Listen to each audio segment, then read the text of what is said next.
happiness as a goal of a good life. In 18th century, John Stuart Mill declared the greatest happiness principle by saying that an action is right as far as it maximizes the attainment of happiness for the greatest number of people. At a time when people were skeptical about claims on metaphysical, people could not make sense of a human flourishing that Aristotle talked about in the days of old. Mill said that individual happiness of each individual should be prioritized and collectively dictates the kind of action that should be endorsed. First, materialism. The first materialists were the atomists in ancient Greece, whose primary belief is that the world is made of and is controlled by the tiny invisible units in the world called atomos or seeds. The world, including human beings, is made up of matter. Atomos simply comes together randomly to form the things in the world. As such, only material entities matter. In terms of human flourishing, matter is what makes us attain happiness. We see this at work with most people who are clinging on material wealth as the primary source of the meaning of their existence. These people are sometimes we call materialistic. Hedonism. The hedonists, for their part, see the end goal of life is acquiring pleasure. Pleasure has always been their priority. For them, life is about obtaining and indulging a pleasure because life is limited. And sometimes it's a sabkwani, because why not? I want to enjoy my life here, doing my wants, because I don't know how many years, days, hours, seconds I have here. Yes, we can enjoy, but as a student, I still know that I have my limits, and in doing things, it's my choice to do bad or a good. But for me to enjoy life here, you should do good too, because God is counting our good deeds, and by this He is pleased, according in the Bible in Hebrews 13:16. Next, Stoicism. For them to generate greatest happiness, one must learn to distance oneself. For the Stoics, happiness can only be attained by a careful practice. We should, in this worldview, adapt the fact that some things are not within our control. The sooner we realize this, the happier we can be. So in this part, they are those persons who are always positive. For example, they have a family member who died. Instead of crying and crying, they're just thinking and happy that their loved one is now at peace. No more pains or whatsoever. And I adore that kind of mindset. Next, theism. Most people find the meaning of their lives using God as a fulcrum of their existence. Our country, Philippines, as a predominantly Catholic country, is witness on how people base their life goals or on beliefs that hing on some from a supernatural reality or what we call heaven. The ultimate basis of happiness for them is communion with God. The world where we are in is only just a temporary reality. We are here to maneuver around. We're waiting for the ultimate return to the hands of God. Yes, mostly we don't depend or not feel the fulfillment of happiness here in the world, because I also believe that after 1,000 years, there will be an afterlife. There will be no more problems to face, because in that case, Jesus Christ will be with us. If I will be also given a chance to be in heaven, I wish to be in that place. Not now, but soon. Humanism. Humanism as another Thought exposes the freedom of man to carve his own destiny and to legislate his own laws, free from the shackles of a God that monitors and controls. For humanists, man is literally the captain of his own ship, inspired by the Enlightenment in 17th century. Humanists see themselves not merely as stewards of the creation but as individuals who are in control of themselves and in the world outside them. This is the spirit of most scientists who thought that the world is a place and space for freely unearthing the world in seeking for ways on how to improve the lives of its inhabitants. When technology and humanity cross, overgrowing society has made people see technology as come from of necessity, tracing back its origins. The word technology came from the Greek words techne and logos, which mean art and word. Taking the two words together, technology means a discourse of arts. It first applied in the 17th century, where the concept was only used to talk about the arts, specifically applied arts. However, technology progressed. The concept also started to have a wider range of meaning where arts is no longer the only topic included. Concepts like machine, tools were also attached to the word technology, which is the more popular sense of the concept nowadays. The role played by technology these days are very crucial, not only to a few but also to everyone. In one way or another, each person in the society is directly or indirectly affected by technology. The information age. Types of computer. Computers are associated with numerous terms and descriptions. Most people suggest the dimensions, intended use, or the computer's power. While the term computer can apply to virtually any device that has a microprocessor in it, most people think of a computer as a device that receives input from the users through a mouse or hand-guided direction tool or keyboard, processes it in some fashion, and present the result on a screen. Personal computer (PC) is a single-user instrument.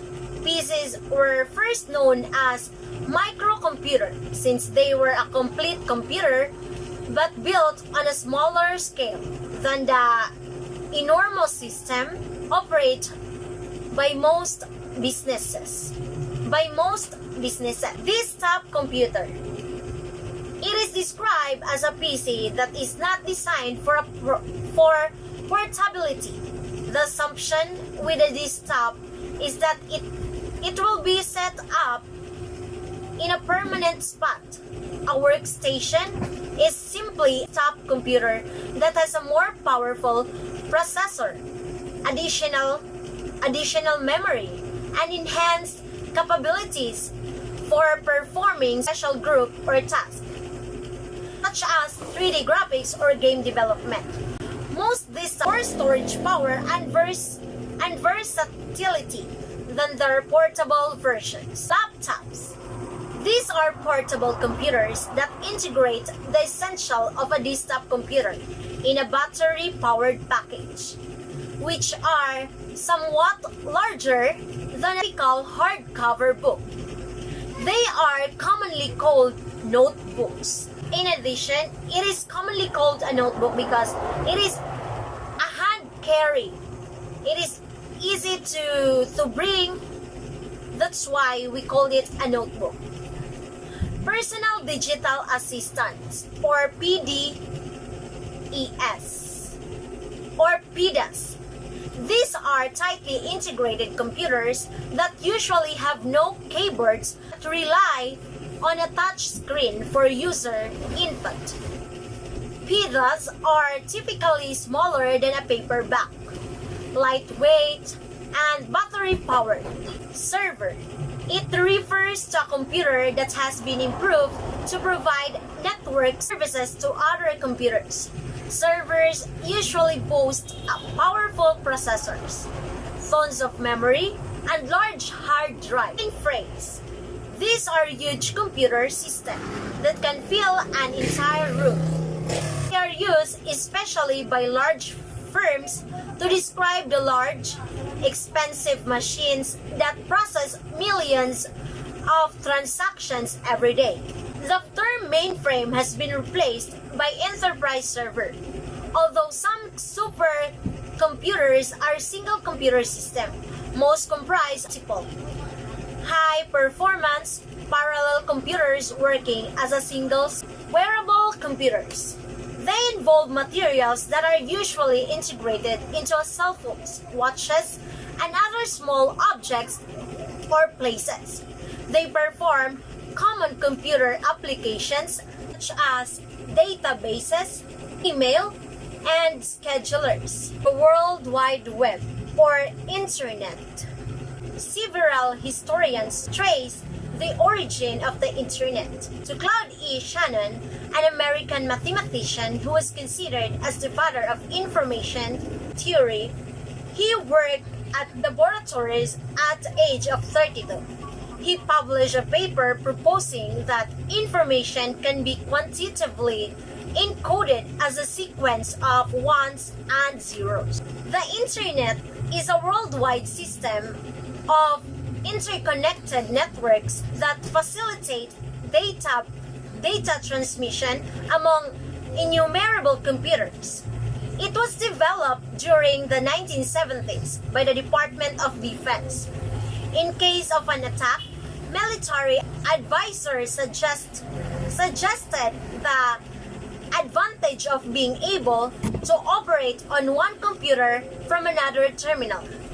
In the early days, the Internet was used mainly by scientists to communicate with other scientists. The Internet remained under government control until 1984. The Internet contains a vast collection of highly valuable information. Almost all living organisms are dependent to their environment to live and produce. Basic needs of living organisms such as air, water, food, and habitat are provided by its environment.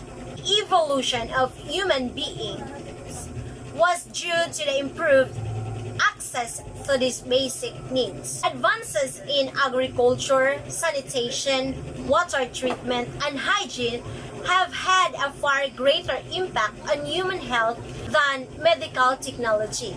Although the environment sustains human life, it can also cause diseases. Lack of basic necessities is a significant cause of human mortality. Environmental related human illnesses that are found to be related with an environment include Parkinson's disease, heart disease, cancer, chronic obstructive pulmonary disease, asthma, diabetes, obesity, occupational injuries, dysentery, arthritis, malaria, and depression. By contrast, activities that promote health and extend human life could have adverse environmental effects. For example, food production causes environmental damage from pesticides and fertilizers. Soil salinization, waste produced by livestock, carbon emission from food manufacturing and transportation, deforestation, and overfishing. Healthcare facilities also have adverse environmental impacts. Hospitals use large quantities of electricity and fossil fuels and produce medical waste. To prevent some diseases, it may be necessary to alter the environment. For example, malaria was eradicated in the United States and other developed nations in the 1940s and 50s. as a result of draining wetlands and spraying to kill mosquitoes. A reduction in mortality from starvation or disease can lead to overpopulation, which stresses the environment in many different ways, increasing use of fossil fuels, clearing of land, generating pollution and waste, and so on. Genetically modified organism, or GMO, is the term used for organization defines as an organism created through genetic engineering. The World Health Animal or microorganism in which the genetic material or DNA has been altered in a way that does not occur naturally, mating or natural recombination. The development of GMOs was perceived to help in the like agriculture and medicine. GMOs in food and agricultural industries. The Center of Ecogenetics and Environmental Health identified the following rules of GMOs in food and agricultural industries. Pest assistance. Genetically modified plants to resist certain pests. There is a virus resistance. Genetically modified plants to resist certain viruses. An example of this is GM papaya or rainbow papaya. The papaya ring spot virus, PRSV, is known to be detrimental to papaya plants. The protein of PRSV plants through plant tissues which turned out to be resistant to the virus itself. The effect was like the vaccines humans have against measles or influenza virus. Scientific researchers have developed new technological tools that greatly improve different aspects of our lives. The use of nanoscale is one important interdisciplinary area generated by advancement in science and technology. Scientists and engineers were able to build materials with innovative properties as they manipulate nanomaterials. Indeed, research and application of knowledge on nanomaterials will continue to bring widespread application in various areas of society, especially healthcare, environment, energy, food, water, and agriculture. Nanotechnology refers to science, engineering, and technology conducted at the nanoscale, which is about 1 to 100 nanometer. Nanoscience and nanotechnology employs the study and application of exceptionally small things in other areas of science, including material science, engineering, physics, biology, and chemistry. The concept of nanotechnology and nanoscience started in December 29, 1959, when physicist Richard Feynman discussed a method in which scientists can direct and control individual atoms and molecules. In his talk, There's Plenty of Room at the Bottom, during the American Physical Society meeting at California Institute of Technology.